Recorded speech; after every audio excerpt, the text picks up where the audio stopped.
And it's the little chocolate sandwich cookies, which in Italian would be the Milano. So French cat tongue. Now, since this one we're using powdered sugar, it's pretty lumpy, so we better run that through the sifter.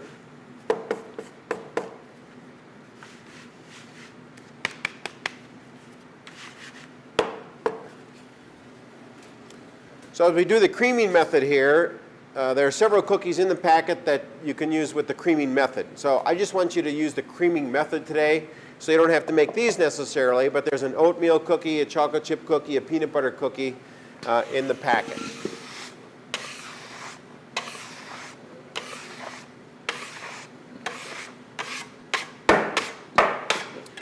So I'll mix this one by hand.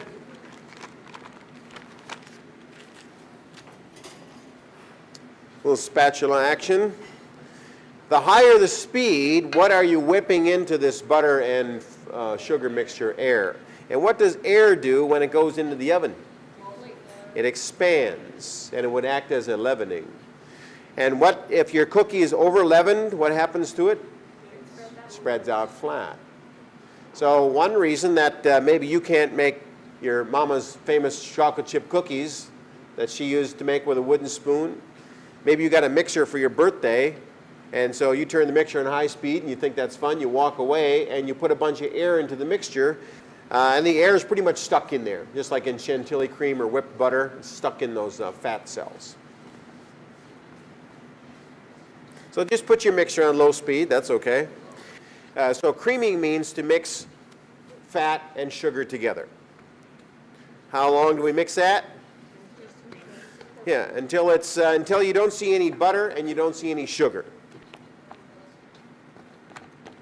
All right, so I think that is all mixed together. We're looking good. Now in the cat tongue, we're going to use egg whites only, just so the dough is more white. So you're usually going to add that in stages. I mean, we're trying to emulsify liquid and fat, right? So we better add that in stages, usually about a third. We're adding egg whites only for the color. There is a recipe in the packet, the oatmeal cookies, that have no eggs, just buttermilk. So it is possible, you just need some hydration. And so it is possible to use milk or water, any of that to hydrate the cookies.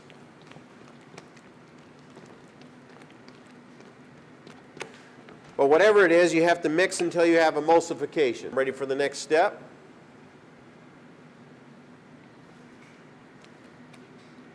So Ben's going to splash a little vanilla in here for us. So we'll make that a chef's call.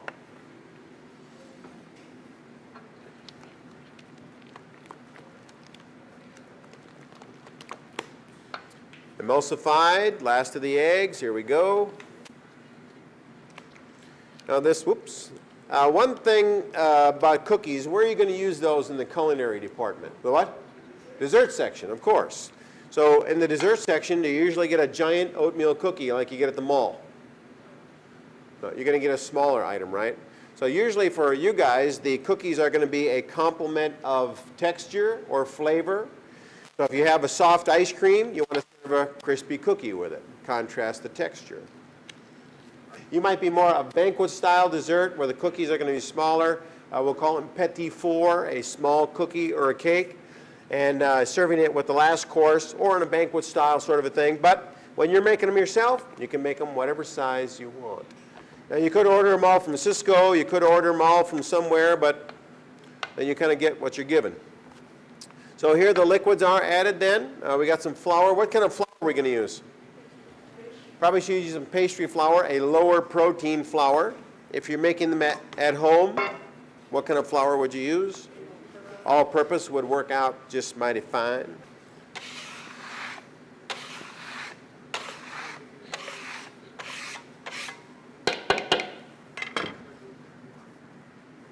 Thanks, Ben.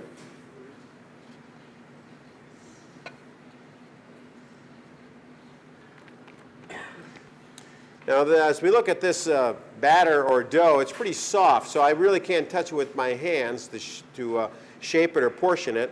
So with this one, we'll have to use a pastry bag. So let's see. Right here.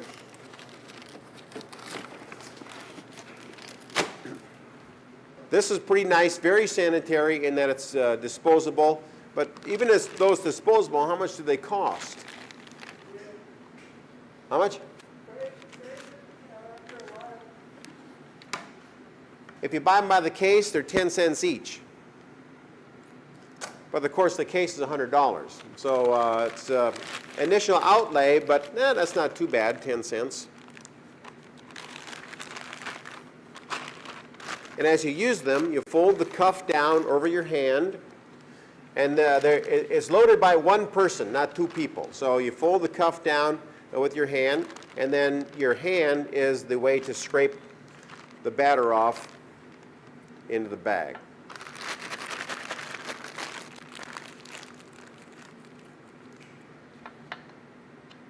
As you can see, I don't fill it up very full. My old carpal tunnel, I don't have the hand strength to fill it all up and squeeze it like that. Or if your hand is smaller, don't fill it up so full. So just make it nice and convenient. Here's the power right here in your hand. So if the dough's in your hand, that's what squeezes it out. All right?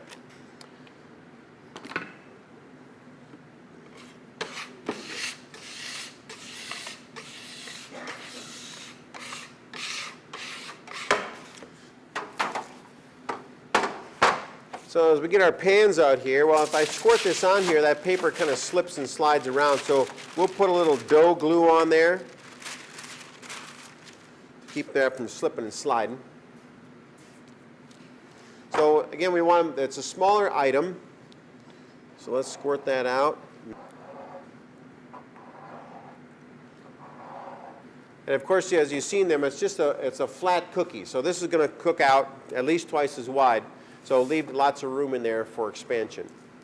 Now as you squirt them out with the pastry bag, the idea is you get the size tip you want, and then you can put the tip on the pan. That'll at least control it up and down. And then you have to leave enough angle so the dough comes out. When you're done, when you get the size you want, stop pressing and up and over.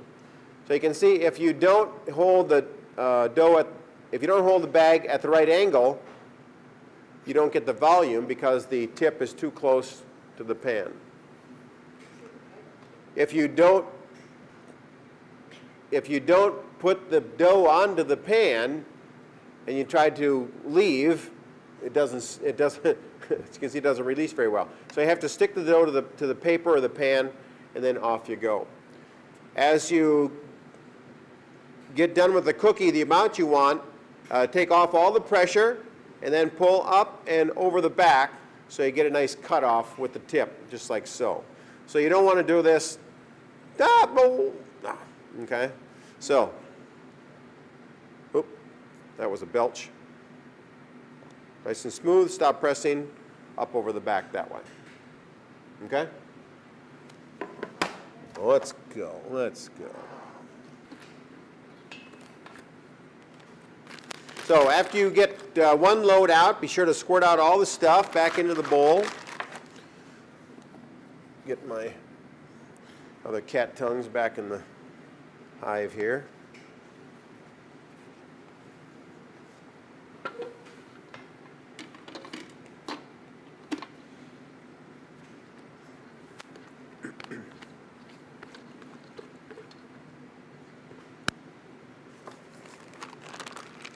Reload.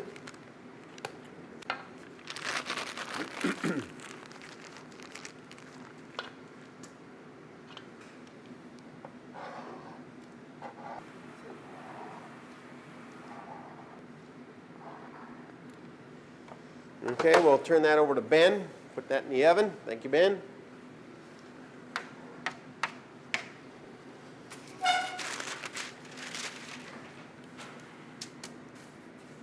Well, if we don't want cat tongues,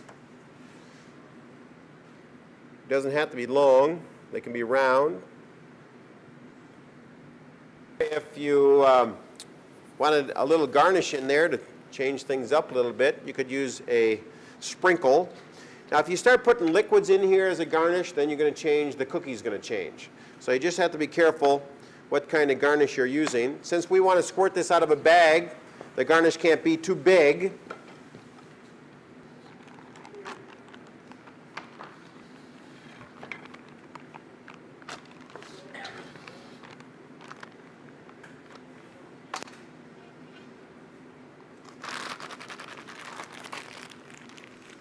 we're going to do 1 squirt on there, Ben.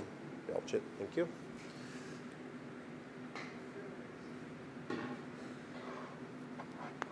Oop, that one's ugly. That one's ugly. So how much fat is in the biscotti? Very little. So we can't use the creaming method this time, right? Because we don't have any butter. So we're going to have to change mixing methods. And this one we'll call the sponge method. On the sponge method, the first ingredients, we're going to combine the eggs and the sugar together. We're going to whip that at high speed. That's going to put some air in there, and that'll help also with our leavening. So if you'd like to, now the word biscotti, Italian word, twice baked, that's why they're so crispy. After the first baking, they're not so hard. Now, who doesn't like biscotti? Why not? It's hard. You have to dunk it. So you're not a dunker. Okay, now if you're not a dunker, most people have a hard time with crispy biscotti. Traditionally, that's the way it is. You dunk it. Well, if you maybe like the flavor of the cookie but don't like the hardness, if you made them yourself, you could be in control of that. So maybe you start a famous restaurant, Ann's no dunk biscotti, a little bit softer. It's because it's twice baked, and the crispiness comes from the second baking. So after the first baking, you don't like them that hard? You make them yourself? No problem. Don't tell the Italians, they'll be upset. How many eggs in your batch? 5 ounces, so how many eggs would that be at 1.75 ounces each? 3. Not 5, but 3. And on the sponge method, you can use the sponge method for cookies. Lots of cakes use the sponge method. When you get over next door, you can be whipping egg whites or whole eggs or egg yolks, all the sponge method. But you want to get that started, okay? So don't let the sugar lay down there at the bottom. Get it started by hand. This is the hardest one to mix by hand because it does take some high-speed mixing, and your arm's worn out by the time it's over. So we'll use the mixer for that one.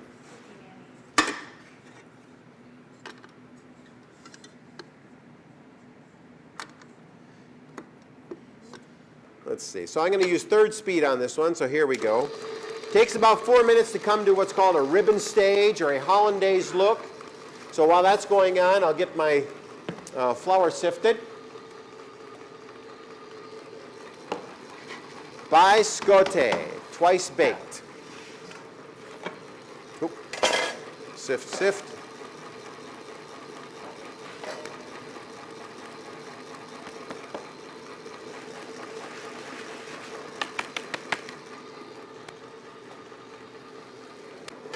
Oh, thanks, Ben.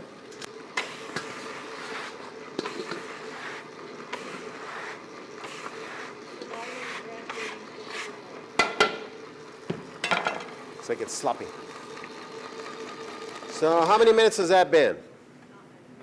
Not many. Let's see if it's ready. So you take out the whip and you bring some of the product over, and it should have a little ribbon to it. Maybe like my initials worth. Maybe I should do a J and a K. You know, before I got to the K, the J was gone.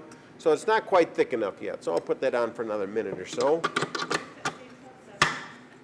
Then some people call it a Sabayon stage. Sabayon. You like Sabayon? Well, I remember from making hollandaise. Ah, same term. Yeah. So I want you to use the sponge method today and the creaming method. Now if you look at the bottom of your page there, there's a triple chocolate indulgence cookie. What mixing method is that? Sponge. If you don't like biscotti, you can make that one. Make the bigger batch. Turn over one page if you would be so kind. And up at the top of the page is a Madeleine. What mixing method is that? Look at the recipe. What 2 ingredients are mixed together in the beginning? Sugar and eggs. What mixing method is that? It's the sponge method, right? Mixing of sugar and eggs, that's the sponge method. So now I think I have a ribbon stage, a Sabayon look to it as I write my initials, J and K. I still see the J at the beginning. So you're going to use the sponge method today. You can either make the Madeleines, the triple chocolate indulgence, or the cat tongues, whatever you would like.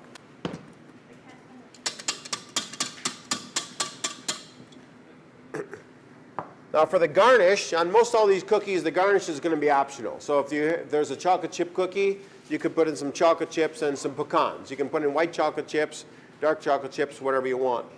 So you can change the garnish up on, or if you want to do it with some dried fruit, that's up to you. And so Ben Benello here, being Italian, let's see, what has he got for us today? He's pretty particular about his biscotti. So he's got some candied orange peel in here, which is in the back of the room in those boxes way over on the left-hand side. Candied orange peel. So that'll give you some orange flavor to it. If you've had this before and you think that it's gross, well, try this. This is a lot better than that citron stuff that you get in some cheap fruit cakes, you know, Christmas time. So you might want to try that. It's pretty easy to make candied orange peel. You peel the orange, boil it in simple syrup, throw it in some sugar. Easy to make, nice and sweet. It's very good. And then he's got some dried fruit in here and some walnuts. Now, the walnuts and the raisins and all that, they're kind of wrinkly. So if you have some wrinkly fruit, what you might want to do, did we put vanilla in here? That's okay. You could put vanilla in here too if you'd like. Did I put vanilla in here?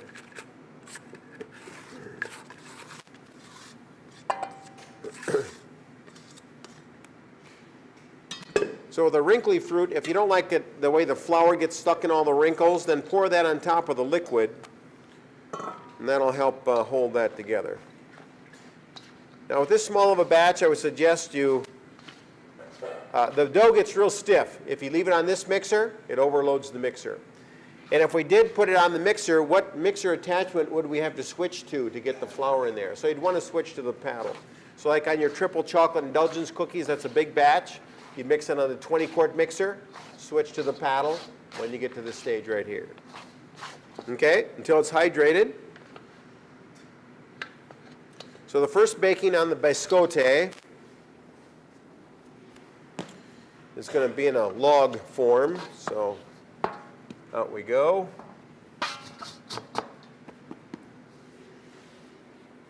Thanks, Ben. Okay, so the first baking's in this log form. Now it kind of breaks up a little bit, but we've rolled our baguettes, right? So we should be able to get that idea of this smooth log here.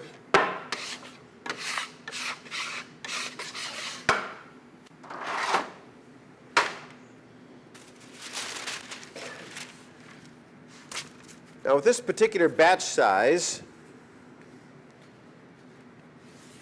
and of course, you see biscotti in all different shapes, right? So you go to the coffee shop, some have it in the tall jars, and the biscotti's real long. So you would want to make a bigger log in that case, and then as you cut it, the more you cut it on an angle, of course, the longer the slice of cookie is going to be.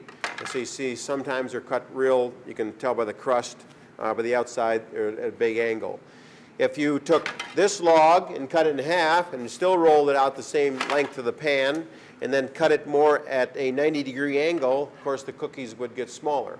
So if you did want to serve a smaller cookie with maybe have a cappuccino mousse or something like that, that's very soft, you want to serve a crispy item with it, that's not a tooth buster because you're not going to dip that one, then on the second baking, don't bake it so long.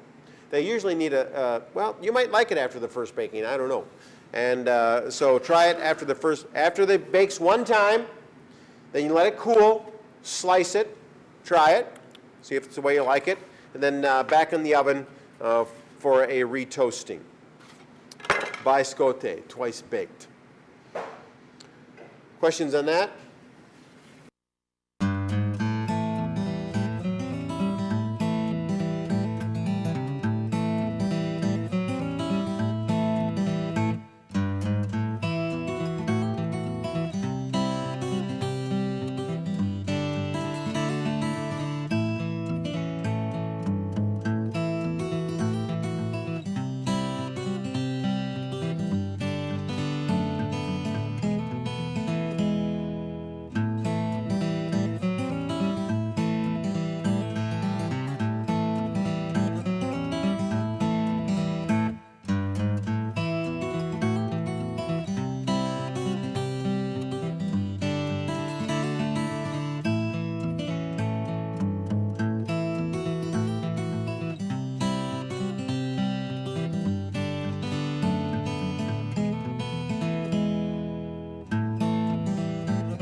To decorate up, to fill our cat tongues and to decorate our biscotti, we probably need a little pastry bag of some sort.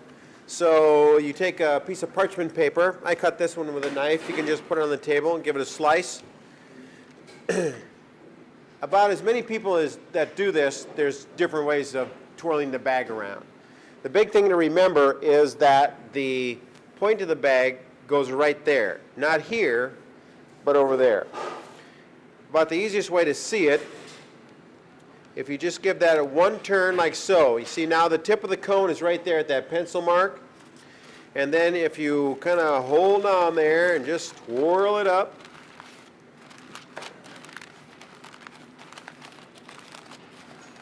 And these 2 points should come fairly close together. So when you get to this point, see the bag still has a hole in it. To get the hole out of there, you actually have to pull this way. So my fingers are going like that, pulling the bag nice and shut. You got these 2 points about at the same place. Fold that over so it won't go anywhere. We'll fill our cat tongues first. So Ben's melted some chocolate for us here.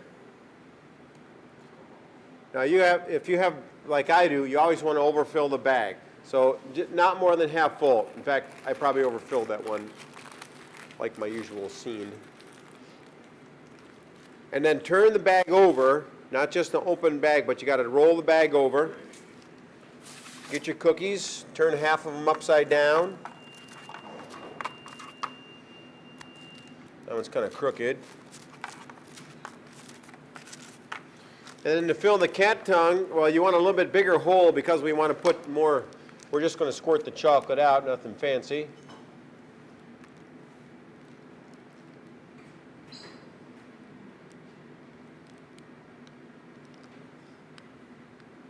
And as you squeeze the bag, make sure your hand's over the end, not like this, but over the end. Because if it's all squirting out all over your hand and everything, then we'll all laugh at you. So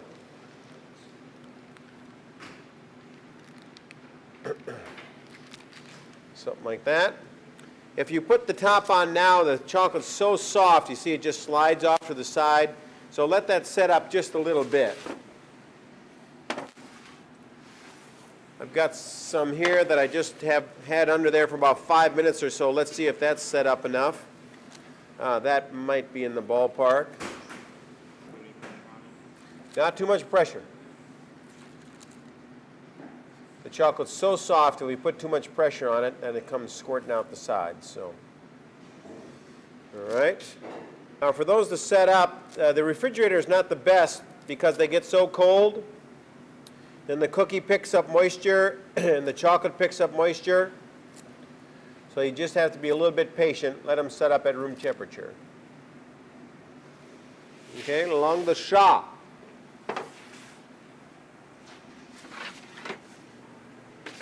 We have our biscotti. Let's see how much crispiness Ben likes to his. So this probably won't be a tooth buster. You could probably eat that one without dunking it. And well, let's do a little decoration on ours. So we got some chocolate here, so you can dip. Now, as far as dipping these, I like to dip them in coffee. So if I dip it in the chocolate like so, and I get the chocolate all around, then I go to dip it in the coffee, and the coffee can't get in because of the chocolate. So you end up with a hard cookie on one side coated with chocolate, and no chocolate on the other end. So I prefer that if you dip them like this, now as you dip in the coffee, you got the backside to soak up the coffee, and the chocolate, you get a little bit of chocolate in every bite. So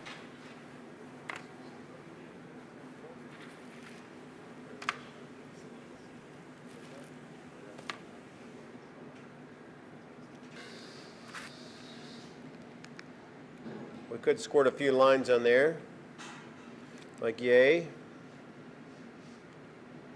Like yay. Could squirt some longer lines.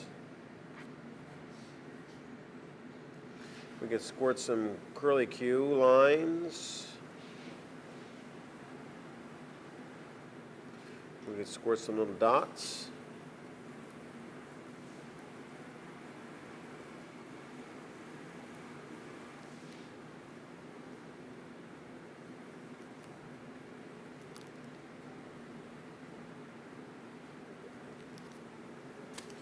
And then with a highly, very expensive French baking tool, we could draw a little line like so, little line, little line.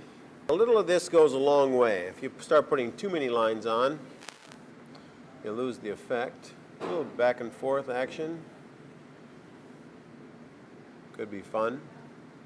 And so as you're putting these together, you're trying to do something that people would say, I wonder how they did that.